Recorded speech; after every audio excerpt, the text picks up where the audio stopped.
In a tranquil Yoruba village nestled among lush hills and a sparkling river lived a girl named Adebisi. Her name, meaning, the king's blessing, reflected the deep love and pride her parents, Sola and Bamadil, felt for her. Adebisi was renowned throughout the village for her stunning beauty, which seemed to shine like the morning sun. Her skin had the warm, rich hue of polished ebony, her eyes sparkled like stars, and her smile could brighten the darkest night. Her long, flowing hair was as dark as a raven's wing, and she moved with a grace that seemed almost otherworldly.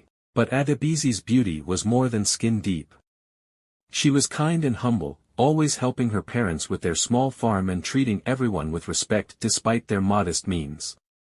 Sola and Bamadil cherished their daughter and instilled strong values in her. However, Adebisi's beauty also stirred jealousy among the village girls, particularly a group of 7 girls her age, Funmi, Tola, Eniola, Bola, Titi, Remy, and Saad. These girls often felt overshadowed by Adebisi and envied the attention she received from the village's young men. As the village prepared for the upcoming new Yam Festival, the excitement was palpable.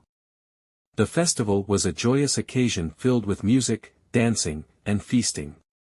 It was also a time when young women dressed in their finest attire, hoping to catch the eye of potential suitors. The highlight of the festival was the dance, where the most beautiful maiden would be honored.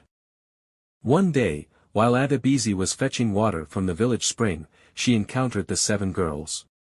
The air was filled with the sweet scent of blooming flowers, and the sun cast a golden glow on the landscape.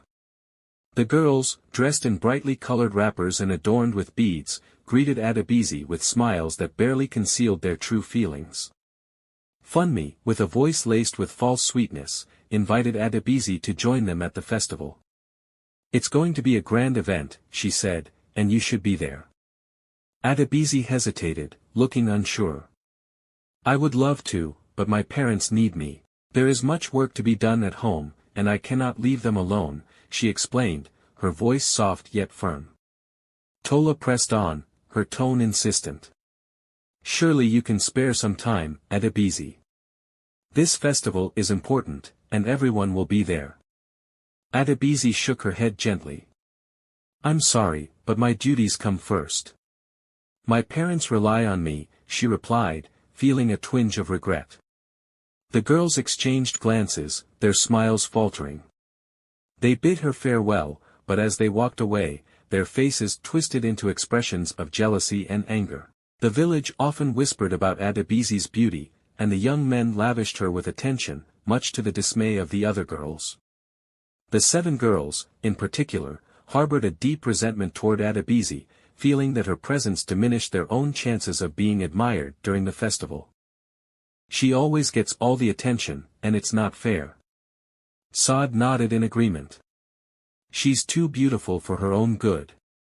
We must find a way to K." That evening, the 7 girls gathered in Funmi's hut, their faces illuminated by the flickering flames of a small oil lamp. The air was thick with the scent of burning palm oil, and the mood was tense. "We cannot let Adebisi outshine us again," Bola said, her voice tinged with bitterness. "Keep her away from the festival." Titi, who had been silent until then, leaned forward, her eyes glinting with mischief. "Why don't we pretend to be her friends? We'll help her with her chores, gain her trust, and then we'll lure her to the festival. Once she's there, we'll teach her a lesson she'll never forget."